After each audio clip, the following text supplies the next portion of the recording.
Good afternoon, everyone. My name is Srinivasu, Botany, CBR Degree College, Pittapuram. Today we have discussed about semester 4, unit number 1, topic number 2. నేను already topic 1లో relation between water and ప్లాంట్కి మధ్య ఉండేటువంటి explanation చాలా డీటెయిల్డ్గా డీప్గా నేర్చుకున్నాం. Water కొన్ని ప్రాపర్టీస్ ఉంటాయి, at the same time water యొక్క రోల్ అనేది ఎనీ లివింగ్ ఆర్గానిజం యొక్క బాడీలో చాలా యాక్టివ్ రోల్ ప్లే చేస్తుందని, దానికి కొన్ని స్పెషల్ ప్రాపర్టీస్ ఉంటాయని, ఇలాంటి విషయాలన్నీ కూడా నిన్న చాలా నీట్గా నేర్చుకున్నాం. సో టుడే మనం నేర్చుకునేటువంటి టాపిక్ ఏంటంటే డిఫ్యూజన్. వాటర్ అనేది ఫ్రమ్ ది సాయిల్ నుంచి ఏ రకంగా ఏ విధంగా మొక్కల్లోనికి ట్రాన్స్ఫర్ అవుతుంది, మూమెంట్ చేయబడుతుంది అనేటువంటి విషయం నేర్చుకునేటప్పుడు వాటర్ యొక్క మూమెంట్ అనేది డిఫరెంట్ వేస్లో జరుగుతుంది అని చెప్పడానికి వన్ ఆఫ్ ది టైపే డిఫ్యూజన్. ఓకే, డిఫ్యూజన్ అనేటువంటి వర్డ్ ఆల్రెడీ మీకు చిన్నప్పటి నుంచి దీని మీద కొంత అవగాహన ఉంది, కాస్త అర్థమయ్యేటువంటి విధానంలో కూడా మీరు ఉన్నారు. డిఫ్యూజన్ అంటే ఏంటంటే ఆల్రెడీ మనం ఒకసారి నేర్చుకున్నాం. ఏం నేర్చుకున్నామంటే the movement of ions and molecules transfer from the high concentration to low concentration region. This process is known as diffusion. మళ్ళొకసారి, అయానులు కానీ అణువులు కానీ పరమాణువులు కానీ ఒక సొల్యూషన్లో, ఒక ద్రావణంలో, ఒక పదార్థంలో ఉండేటువంటి అయానులు అణువులు పరమాణువులు కానీ అధిక గాఢత గల ప్రదేశం నుంచి అల్ప గాఢత గల ప్రదేశానికి రవాణా చెందు విధానాన్ని విసరణ అని అంటాం. అదండి, ఈ విసరణ జరగడానికి ఎటువంటి ఎనర్జీ కరెన్సీ అనేది అవసరం లేదు, శక్తి అనేది అవసరం లేదు. కేవలం మాలిక్యూల్స్లో ఉండేటువంటి కైనెటిక్ ఎనర్జీ ప్రభావం వల్ల, సొల్యూషన్లో ఉండేటువంటి ప్రెజర్ పొటెన్షియల్ యొక్క రేటు వల్ల ఈ యొక్క మూమెంట్ మెకానిజం అనేది చాలా ఈజీగా, చాలా సులభంగా జరిగేటువంటి విధానం. జనరల్గా విస్తరణ అనేటువంటిది మనం ఒక సెంటు బాటిల్ కానీ ఓపెన్ చేసినట్లయితే, ఒక రూములో ఒక సెంటు బాటిల్ ఓపెన్ చేసినట్లయితే సెంటు బాటిల్లో ఉన్నటువంటి లిక్విడ్లో ఉన్న మాలిక్యూల్స్ కానీ అయాన్స్ కానీ ఏవైతే ఉంటాయో అవన్నీ ఆ సెంటు బాటిల్ యొక్క కాన్సన్ట్రేషన్ ఏమో హైగా ఉంటుంది, అంటే ఆ ప్రదేశం అంతా కూడా హైగా ఉంటుంది. దాని నుంచి ఓకే ర్యాండమ్గా ఇన్యాక్టివ్గా చాలా ఫ్రీగా ఈ యొక్క మాలిక్యూల్స్ అనేవి డిఫరెంట్ ఏరియాకి మూవ్ అవుతూ ఉంటాయి. సో దీన్ని ఏమంటారంటే విసరణ అంటాం. అలాగ విసరణ పద్ధతి ద్వారా కూడా నీటిలో ఉండేటువంటి అయాన్స్ అనేవి, నీటిలో ఉండేటువంటి ఎలిమెంట్స్ అనేవి, నీటిలో కరిగిన స్థితిలో ఉన్నటువంటి పదార్థాలు ఏవైతే ఉన్నాయో అవి ఫ్రమ్ ది సాయిల్ నుంచి ప్లాంట్ బాడీలోనికి, అంటే సాయిల్ నుంచి కణములోనికి విసరణ ద్వారా ప్రయాణిస్తుంది నీరు అనే విషయాన్ని మనం దీని ద్వారా తెలుసుకోవాలి. అది బెస్ట్ ఎగ్జాంపుల్గా చెప్పచ్చు. నెక్స్ట్ రెండో ఎగ్జాంపుల్ మనం ఏం చెప్పొచ్చు అంటే ట్రాన్స్పిరేషన్ అనేటువంటి ప్రాసెస్ జరుగుతూ ఉంటుంది. ట్రాన్స్పిరేషన్ అంటే ఏంటంటే evaporation of the water from the cell to atmosphere in the presence of high temperature.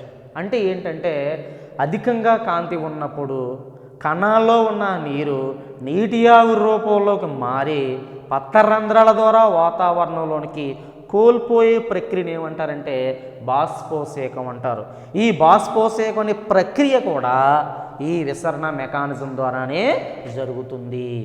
ఎందుకు జరుగుతుంది బాష్పోసేకం అంటే వాటర్ యొక్క సస్టైనబిలిటీ కోసం, కణాల యొక్క అడ్జస్ట్మెంట్ కోసం యొక్క ట్రాన్స్పిరేషన్ అనే ప్రాసెస్ విసరణ పద్ధతి ద్వారా జరుగుతుందని నేను క్లియర్గా దీని ద్వారా చెప్పగలుగుతూ ఉన్నాను. నెక్స్ట్ రెండవ పాయింట్ ఏంటంటే ఈ విసరణ ద్వారానే సాయిల్లో ఉన్నటువంటి రకరకాల ఇనార్గానిక్ మెటీరియల్స్ ఏవైతే ఉంటాయో, అకర్బన లవణాలు ఏవైతే ఉంటాయో అవన్నీ కరిగి ఆ నీటి నుంచి మూలకేశాలు లేదా రూట్ హెయిర్స్కి విసరణ మెకానిజం ద్వారా, విసరణ ప్రాసెస్ ద్వారా ఈజీగా మూమెంట్ చేయబడి తర్వాత ఎంటైర్ బాడీకి సర్క్యులేషను జరుగుతూ ఉంటుంది. సో ఈ పద్ధతిని ఏమంటారంటే విసరణ పద్ధతి అంటాం. విసరణ పద్ధతికి ఎటువంటి సెమీ పెరిమియబుల్ లేయర్ అవసరం లేదు. సెమీ పెరిమియబుల్ లేయర్స్ అవసరం లేదు. గాలిలో ఉండేటువంటి డస్ట్ పార్టికల్స్ కానీ లేదా అయాన్స్ కానీ మాలిక్యూల్స్ కానీ ఆటమ్స్ కానీ ఎట్లాంటి అణువులైనా విసరణ పద్ధతి ద్వారా ఈజీగా ట్రాన్స్పోర్ట్ చేయగలుగుతూ ఉంటాయి. అలాంటి విధానం ద్వారానే నీరు అనేది మొక్కలకు సాయిల్ నుంచి ఈజీగా రవాణా చేయబడుతుందన్నటువంటి విషయాన్ని దీని ద్వారా మనం నేర్చుకోగలగాలి. ఓకేనండి, అది diffusion. Diffusion is the one of the type of water transport. ఓకేనండి, నీరు ప్రవహించు మార్గం విధానంలో విసరణ అనేది ఒకటి. అర్థమైందండి? ఓకే, రెండవది డిఫ్యూజన్ తర్వాత రెండో టైప్ ఏంటంటే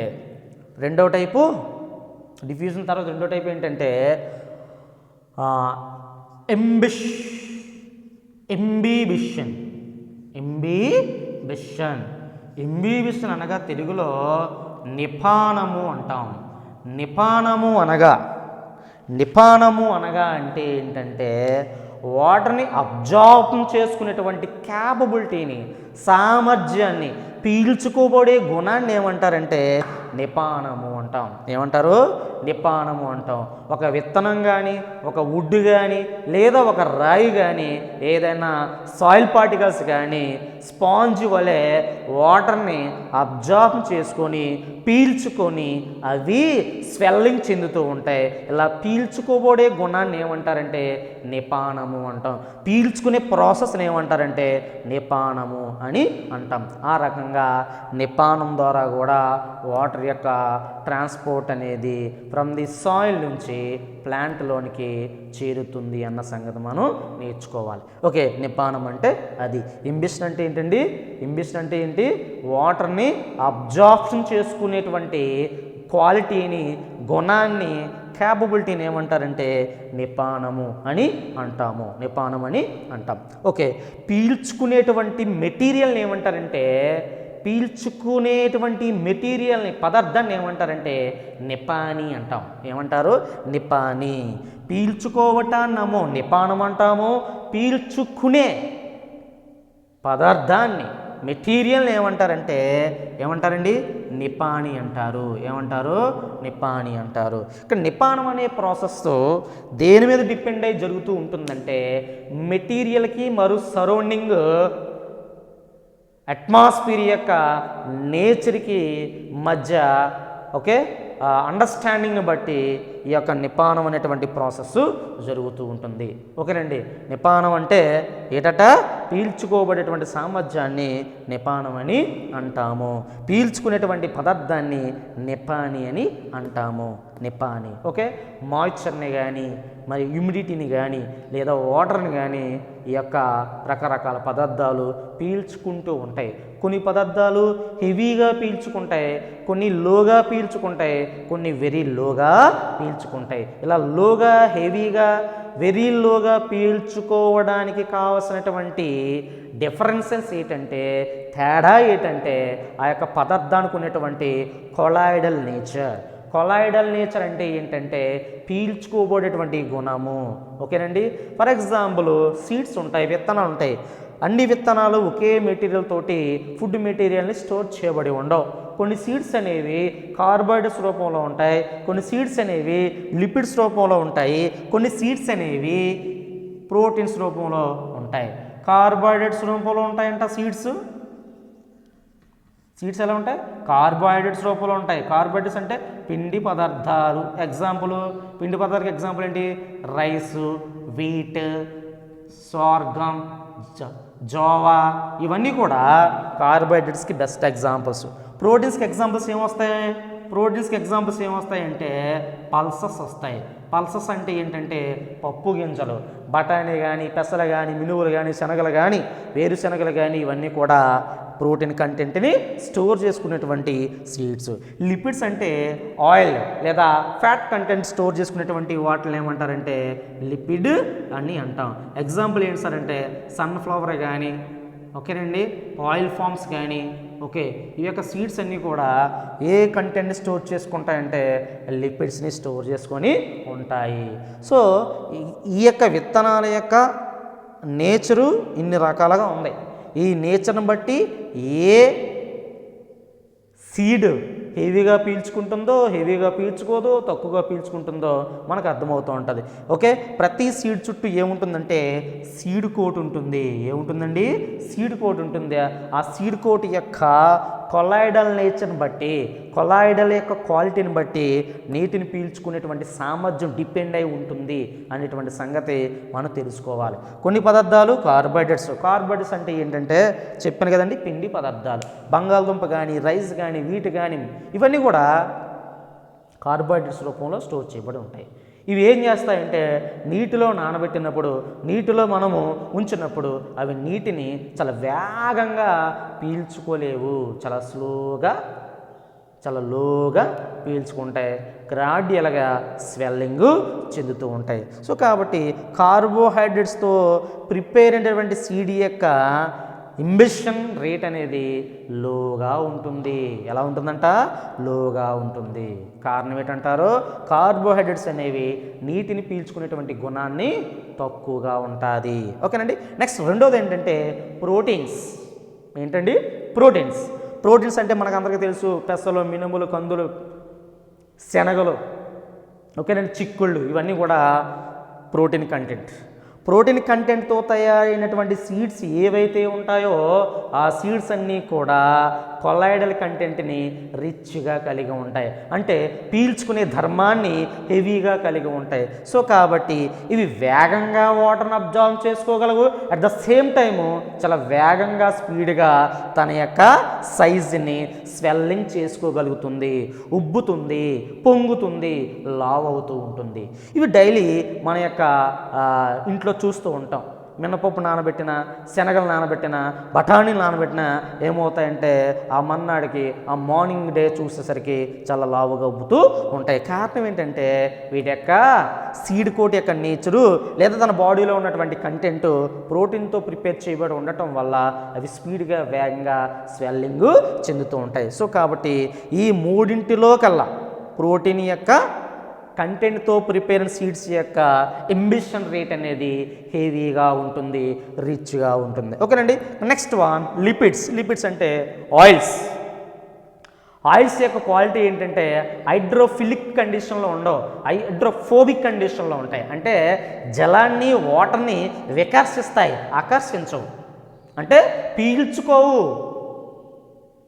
నీటి మీద తేలియాడుతూ ఒక తెట్టులాగా, ఒక స్లిక్ లాగా ఉండేటువంటి లక్షణాలు కలిగేవి ఏంటంటే లిపిడ్స్. సో కాబట్టి ఏ సీడ్స్ లిపిడ్స్తో ప్రిపేర్ చేయబడ్డాయో, లిపిడ్స్తో ప్రిపేర్ అయినటువంటి సీడ్స్ యొక్క ఇంబిషన్ రేట్ అనేది వెరీ లోగా ఉంటుంది. అర్థమైందండి? కార్బోహైడ్రేట్స్ అమ్మో లోగా ఉంటుంది, ప్రోటీన్స్ అమ్మో రిచ్గా ఉంటుంది, లిపిడ్స్లో వెరీ లోగా ఉంటుంది. ఏంటండి? ఇంబిషన్ రేట్ ఏంటి?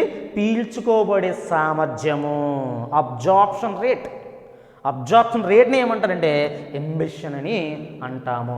ఆ ఇంబిషన్ రేట్ దేని మీద బేస్ ఉంటుందంట? సీడ్ కోటు లేదా సీడ్లో ఉండేటువంటి ఫుడ్ పార్టికల్స్కి సరౌండింగ్ ఉన్నటువంటి వాటర్ క్యాపబిలిటీని బట్టి యొక్క రేటు తక్కువగా జరగడమా, ఎక్కువగా జరగడమా అంటూ జరుగుతూ ఉంటుంది. ఈ నిపానం అనేది వన్ ఆఫ్ ది ఎక్సుడేషన్ ప్రాసెస్ అంటే నీటి విసరణ క్రియ లేదా బిందుస్రావం క్రియ అంటాం. గడ్డి జాతి మొక్కలు ఏవైతే ఉంటాయో ఎర్లీ మార్నింగు తన యొక్క గడ్డి చివరి యొక్క భాగంలో పోర్ ఉంటుంది. ఆ పోర్ నుంచి ఈ యొక్క డ్రాప్లెట్స్ లాగా వాటర్ అనేది రిలీజ్ అవుతూ ఉంటుంది. దాన్ని ఎక్సుడేషన్ అని అంటాం. అలాగే ఎక్సుడేషన్ లాగే నిపానం అనే ప్రాసెస్ కూడా గ్రాడ్యువల్గా స్లోగా జరుగుతూ ఉంటుంది. అలా పీల్చుకునేటప్పుడు ఆ యొక్క ప్రెజర్ అనేది రాక్స్ మీద పడితే రాక్స్ ఆటోమేటిక్గా బ్రేకేజ్ అయ్యి గ్రాడ్యువల్గా సాయిల్గా మాడిఫై అయ్యేటువంటి అవకాశం కూడా ఇంబేషన్ వల్ల జరుగుతూ ఉంటుంది. అర్థమైందండి?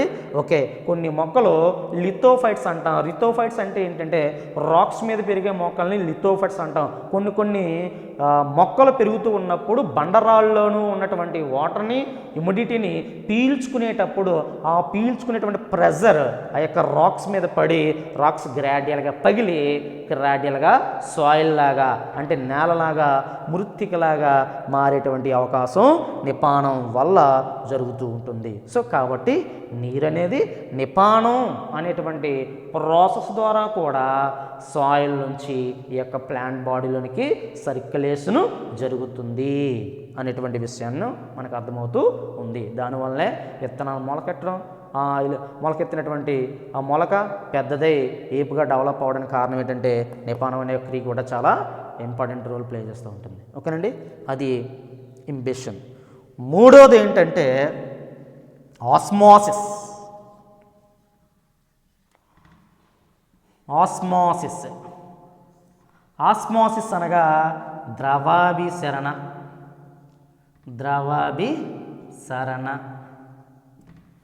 ద్రవాభిసరణ చిన్నప్పుడు నేర్చుకున్నాం.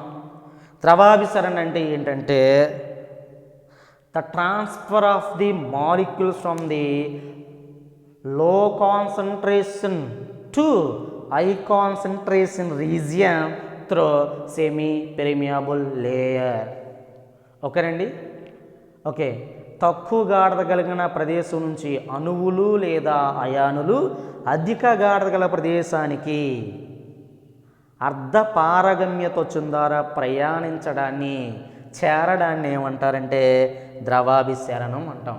ద్రవాభిసరణ అంటాం. మరొకసారి అయాన్స్ అనేవి, మాలిక్యూల్స్ అనేవి లో కాన్సన్ట్రేషన్ రీజియన్ నుంచి హై కాన్సన్ట్రేషన్ రీజియన్కి ఏమవుతాయట? ట్రాన్స్పోర్ట్ అవుతాయి. ఎలా ట్రాన్స్పోర్ట్ అవుతాయి?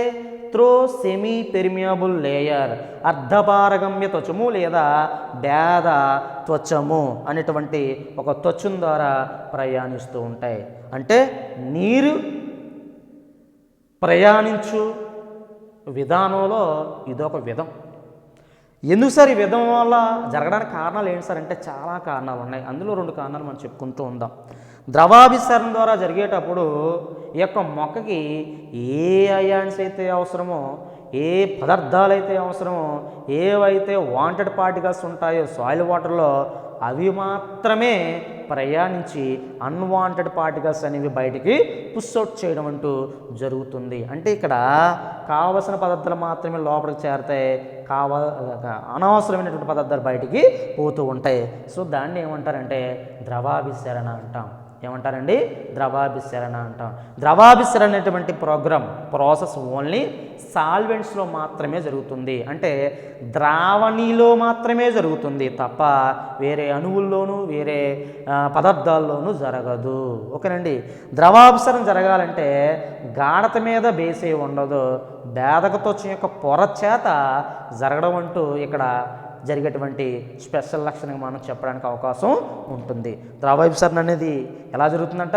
అర్ధపారగమ్యత్వం ద్వారా లో కాన్సన్ట్రేషన్ నుంచి హై కాన్సన్ట్రేషన్ రీజియన్కి ట్రాన్స్పోర్ట్ అనేది జరుగుతూ ఉంటుంది. ఓకేనండి? ఓకే, దీని మీద మనకు 2 ఎక్స్పెరిమెంట్స్ ఉన్నాయి. ఆ 2 ఎక్స్పెరిమెంట్స్ ఒకటి ఏంటంటే పొటాటో ఆస్మోస్కోప్ అంటాం. ఆల్రెడీ మనం ఇప్పుడు ఇంటర్మీడియట్లో నేర్చుకున్నట్లు గుర్తు. పొటాటో ఆస్మోస్కోప్ అనేటువంటి ఎక్స్పెరిమెంట్ ద్వారా ఆస్మోసిస్ అనే ప్రోగ్రామ్ జరుగుతుందని మనం ఒక క్లియర్ విట్నెస్కి రావచ్చు. ఓకేనండి? పొటాటో బంగాళదుంపను తీసుకుంటాం. బంగాళదుంపలు తీసుకుని తన చుట్టూ ఉన్నటువంటి సెల్ వాల్ని, బ్రౌన్ కలర్లో ఉండే సెల్ వాల్ని రిమూవ్ చేయాలి. ఎందుకు రిమూవ్ చేయాలంటే సెల్ వాల్ ద్వారా జరగట్లేదు ట్రాన్స్పోర్ట్ మెకానిజం అనేది, ప్లాస్మా మెంబ్రేన్ ద్వారా జరుగుతుంది. Here plasma membrane act as a semi permeable layer. That's why మనం ప్లాస్మా మెంబ్రేన్ని సెలెక్టబుల్ లేయర్ అని అంటాం, సెమీ పెరిమియబుల్ లేయర్ అని అంటాం. బంగాళదుంప చుట్టూ ఉన్నటువంటి బ్రౌన్ కలర్ లేయర్ ఏమో సెల్ వాల్గా ఉంటుంది కాబట్టి సెల్ వాల్ని రిమూవ్ చేసేయాలి. రిమూవ్ చేసేసాం. రిమూవ్ చేసినటువంటి యొక్క బంగాళదుంపకి కరెక్ట్గా ఒక ఘాటు పెట్టాం. ఏం పెట్టాము? ఘాటు పెట్టాం. ఘాటు పెట్టిన తర్వాత ఆ ఘాటు ఆ గొంతులోనికి ఆ హోల్లోనికి ఏం చేసామంటే హై కాన్సంట్రేషన్ సొల్యూషన్ని నింపాం. హై కాన్సంట్రేషన్ సొల్యూషన్ అంటే ఎగ్జాంపుల్ ఏం చెప్పచ్చు సార్ అంటే షుగర్నైనా తీసుకోవచ్చు, సాల్ట్ అయినా తీసుకోవచ్చు.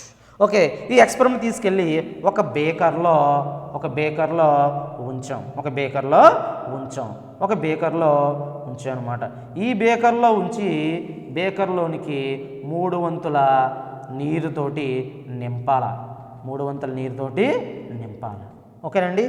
ఈ 3 వంతుల నీరుతో నింపినటువంటి రీజియన్ ఏమో లో కాన్సంట్రేషన్ రీజియన్ అవుతుంది. షుగర్ సొల్యూషన్తో నింపినటువంటి రీజియన్ ఏమో హై కాన్సంట్రేషన్ రీజియన్ అవుతుంది. ఓకే, బంగాళదుంప చుట్టూ లేదా ఆ బంగాళదుంప అంతా వైట్ కలర్లో ఉంది. ఆ వైట్ కలర్లో ఉన్నటువంటి లేయర్ని ఏమంటారండి? ప్లాస్మా మెంబ్రేన్ అంటాం. దాన్నే సెమీ పెరిమియబుల్ లేయర్ అని అంటాం. తెలుగులో ఏమంటారు? అర్ధపారగమ్య త్వచము అంటాం. అంటే ఫిల్టరబుల్ లేయర్ అని. కొన్ని పదార్థాలు మాత్రమే తనకుండా పంపిస్తుంది, కొన్ని పదార్థాలు తనకుండా పంపించదు. అట్లాంటి లక్షణాన్ని కలిగినటువంటి లేయర్ని ఏమంటారంటే సెమీ పెరిమియబుల్ లేయర్ అని అంటాం. అర్థమైందమ్మా? ఓకే, ఫస్ట్ పొటాటో తీసుకున్నాం. పొటాటో చుట్టూ ఉన్నటువంటి బ్రౌన్ లేయర్ రిమూవ్ చేసేసాం. రిమూవ్ చేసిన తర్వాత బంగాళదుంప యొక్క పైన టాప్లో గొంత పెట్టాము. ఆ గొంతులోనికి షుగర్ సొల్యూషన్ తీసుకున్నాం. షుగర్ సొల్యూషన్ ఉన్నటువంటి రీజియన్ని, ప్రదేశాన్ని అధిక గాఢత గల ప్రదేశం అంటాము. నీరున్నటువంటి ప్రదేశాన్ని అల్ప గాఢత గల ప్రదేశం అని అంటాము. దీన్ని తీసుకొచ్చి కరెక్ట్గా ఎటువంటి షేక్ చేయకుండా చాలా నీట్గా ఏదో మూలని ఉంచి ఒక 3-4 అవర్స్ తర్వాత చూస్తే ఏమైందంటే నీటి మట్టం లెవెల్ అనేది ఆటోమేటిక్గా ఏమైందంటే తగ్గిపోయింది. షుగర్ సొల్యూషన్ యొక్క మట్టం ఏమైందంటే పెరిగింది.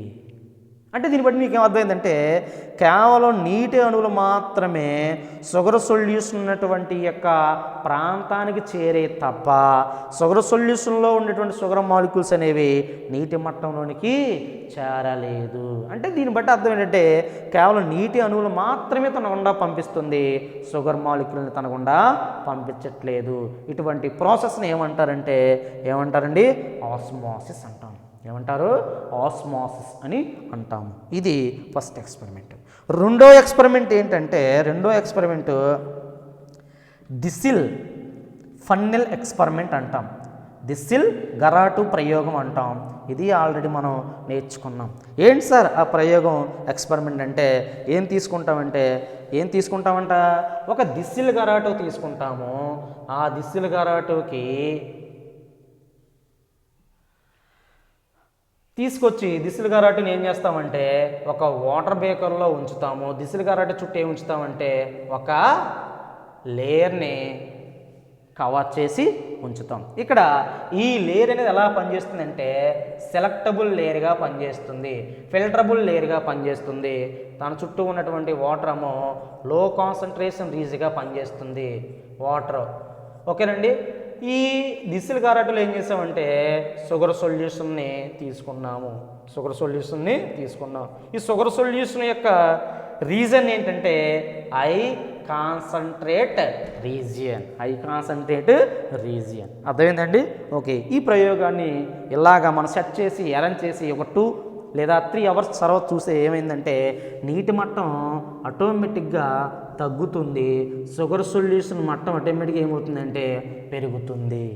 అంటే దీని అర్థం ఏంటంటే వాటర్ బేకర్లో ఉన్నటువంటి వాటర్ మాలిక్యూల్ మాత్రమే దిసిల్ గరాటులోనికి పంపించబడ్డాయి తప్ప ఆ యొక్క ఫన్నెల్లో ఉన్నటువంటి వాటర్ ఈ యొక్క బేకర్లోనికి అందులో ఉన్నటువంటి షుగర్ సొల్యూషన్ యొక్క వాటర్ బేకర్లోనికి రాలేదు. అంటే ఇక్కడ ఈ లేయర్ అనేది ఏదైతే లేయర్ ఆ లేయర్ ఏంటంటే ఎగ్ యొక్క ప్లాస్మా మెంబ్రేన్. ఆ ఎగ్ యొక్క ప్లాస్మా మెంబ్రేన్ రిమూవ్ చేసి దాన్ని అలాగా మనం అరేంజ్ చేస్తే ఆ ఎగ్ యొక్క లేయర్ అనేది ఈ యొక్క సెలెక్టబుల్ లేయర్గా పనిచేసి ఆస్మోసిస్ అనే ప్రోగ్రామ్ జరుగుతుందని మనకి ఎక్స్పెరిమెంట్స్ ద్వారా తెలుసుకోగలిగాం. అర్థమైందండి? ఓకేనండి. పొటాటో ఆస్మోస్కోపు, రెండోదేమో దిసిల్ ఫన్నెల్ ఎక్స్పెరిమెంట్ అని అంటాం. ఓకే. ఫస్ట్ డిఫ్యూజన్ అంటే high concentration to low concentration without any selectable membrane.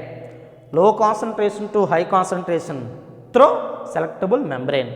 Imbibition, absorption capability, పీల్చుకోబడే సామర్థ్యము, పీల్చుకునే గుణం, పీల్చుకునే ధర్మాన్ని ఆ ప్రాసెస్ని ఏమంటారంటే నిపానం అని అంటాం. అలాగే విసరణ ద్వారా, నిపానం ద్వారా, ద్రవాభిసరణ ద్వారా కూడా ఈ యొక్క వాటరు లేదా అయాన్స్ అనేవి సాల్వెంట్స్లో డైల్యూట్ అయినటువంటి కరిగిన పదార్థాలన్నీ కూడా ఈ యొక్క ప్లాంట్ బాడీలోనికి సర్క్యులేషన్ జరిగి ప్లాంట్లో జరిగే అన్ని మెటబాలిక్ యాక్టివిటీలో పార్టిసిపేట్ చేసి ఈ యొక్క మొక్క జీవికి ఉపయోగపడుతూ ఉంటాయి. ఇదండి ఈ యొక్క వాటర్ ట్రాన్స్పోర్ట్ పాత్వేస్. ఓకేనండి? Okay. Next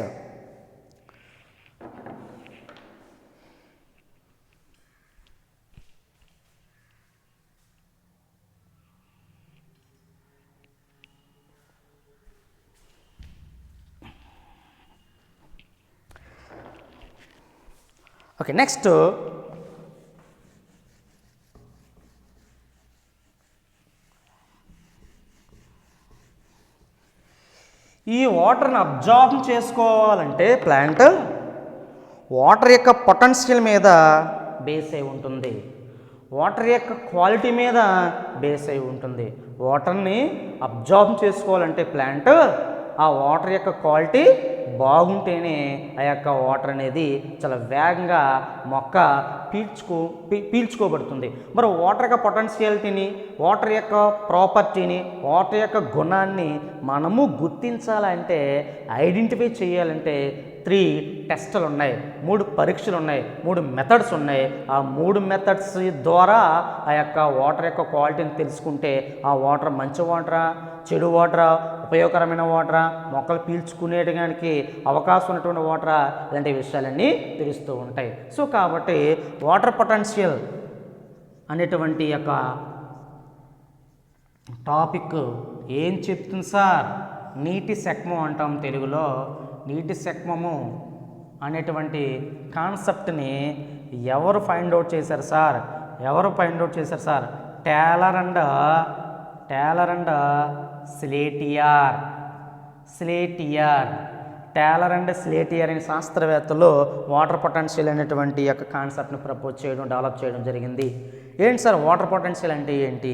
okay, water movement చేయాలంటే వాటర్ ప్యూరిటీ స్టేట్లో ఉందా లేదా ఇన్ప్యూరిటీ స్టేట్లో ఉందా, శుద్ధంగా ఉందా, అశుద్ధంగా ఉందా, పాడైపోయి ఉందా అని తెలుసుకోవాలంటే వాటర్ పొటెన్షియల్ని మనము ఫైండ్ అవుట్ చేయాలి. ఎలా ఫైండ్ అవుట్ చేస్తాం?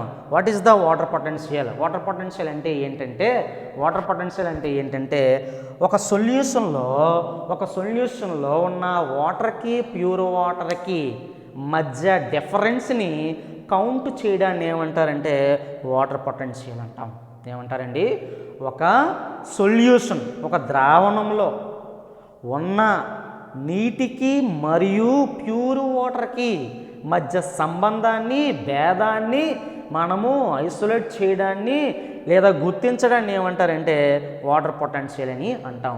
వాటర్ పొటెన్షియల్ రేట్ రిచ్గా ఉంటే ఆ వాటర్ ప్యూర్ స్టేట్లో ఉన్నట్టు, వాటర్ పొటెన్షియల్ రేటు డిక్రీజ్గా ఉన్నట్లయితే ఆ వాటరు డ్యామేజ్ అయినటువంటి వాటర్ లేదా పాడైపోయినటువంటి వాటర్ యొక్క మడ్డీ వాటర్ అని మనం చెప్పడానికి ఎక్కువ అవకాశం ఉంటుంది. అర్థమైందండి? ఓకే, వాటర్ యొక్క పొటెన్షియల్ని మనం అబ్జర్వ్ చేయాలంటే డెఫినెట్గా ఒక సొల్యూషన్లో ఉండేటువంటి వాటర్కి మరియు ప్యూర్ వాటర్కి మధ్య సంబంధాన్ని లేదా డిఫరెన్స్ని మనం ఫైండ్ అవుట్ చేయాల్సినటువంటి అవసరం ఉంది. అర్థమైందా? అది వాటర్ పొటెన్షియల్. వాటర్ పొటెన్షియల్ని SI-W అనేటువంటి లెటర్ తోటి ఇండికేట్ చేస్తాం. SI-W అనేటువంటి లెటర్ తోటి ఇండికేట్ చేస్తాం. ఓకేనండి? వాటర్ పొటెన్షియల్ అంటే ఏంటి అంటే ఒక గ్లాస్ వాటర్ ఉంది. ఈ గ్లాసు వాటర్లో కేవలం వాటర్ మాలిక్యూల్సే ఉన్నాయా అదర్ మాలిక్యూల్స్ ఉన్నాయా? ఓకేనండి. ఏ మాలిక్యూల్స్ ఎక్కువగా ఉన్నాయో గుర్తించడాన్ని ఏమంటారంటే వాటర్ పొటెన్షియల్ అంటాం. ఓకే, ఈ గ్లాసు వాటర్లో వాటర్ మాలిక్యూల్స్ యొక్క రేటు నంబరు ఎక్కువగా ఉంది, అదర్ కాంపోనెంట్స్ తక్కువగా ఉన్నాయి. సో దాన్ని బట్టి ఏంటంటే ఇది ప్యూర్ వాటర్ అని మనం చెప్పచ్చు. లేదు వాటర్ పొటెన్షియల్ రేట్ అనేది డిక్రీజ్గా ఉంది అంటే ఒక గ్లాసు వాటర్లో వాటర్ మాలిక్యూల్ తక్కువగా ఉండి అదర్ అంటే ఇసుక రేణువులు కానీ మట్టి రేణువులు కానీ శుద్ధ కానీ లేకపోతే అది కానీ ఇది కానీ ఆ చెత్త ఈ చెత్త మొత్తం అంతా కూడా వాటి యొక్క సంఖ్య ఎక్కువగా ఉండి డైల్యూట్ అయిపోతే కరిగిపోతే అటువంటి నీరు అపరిశుద్ధంగా ఉన్నట్లు, ప్యూర్గా లేనట్లు, మురికి నీరుగా మనం చెప్తూ ఉంటాం. దీన్ని బట్టి అర్థమైందండి. నీటి శకం అంటే ఏంటి? నీటి శకం అంటే ఏంటంటే ఒక నీటి వ్యవస్థలో ఉన్న నీరు మరియు మంచి నీరుకి మధ్య భేదాన్ని కనుగోవడాన్ని ఏమంటారంటే వాటర్ పొటెన్షియల్ అంటాం. లేదా ఒక నీటి వ్యవస్థలో నీటి అణువులను లెక్కించడాన్ని నీటి శకం అని కూడా అంటాం. నీటి శకం యొక్క రేటు హైగా ఉంటే వాటర్ యొక్క ట్రాన్స్పోర్ట్ అనేది చాలా వేగంగా జరుగుతుంది. వాటర్ పొటెన్షియల్ రేటు డిక్రీజ్డ్గా ఉంటే వాటర్ ట్రాన్స్పోర్ట్ యొక్క స్పీడ్ అనేది స్లోగా జరుగుతూ ఉంటుంది. వాటర్ పొటెన్షియల్ రేట్ బాగుంటేనే ఆ యొక్క నీరు మొక్కలు కానీ ఇతర జీవులు కానీ తీసుకొని పెరగడానికి అనుకూలంగా ఉంటుంది. ఇది వాటర్ పొటెన్షియల్. ఓకేనండి, మిగతా రేపు. Thank you.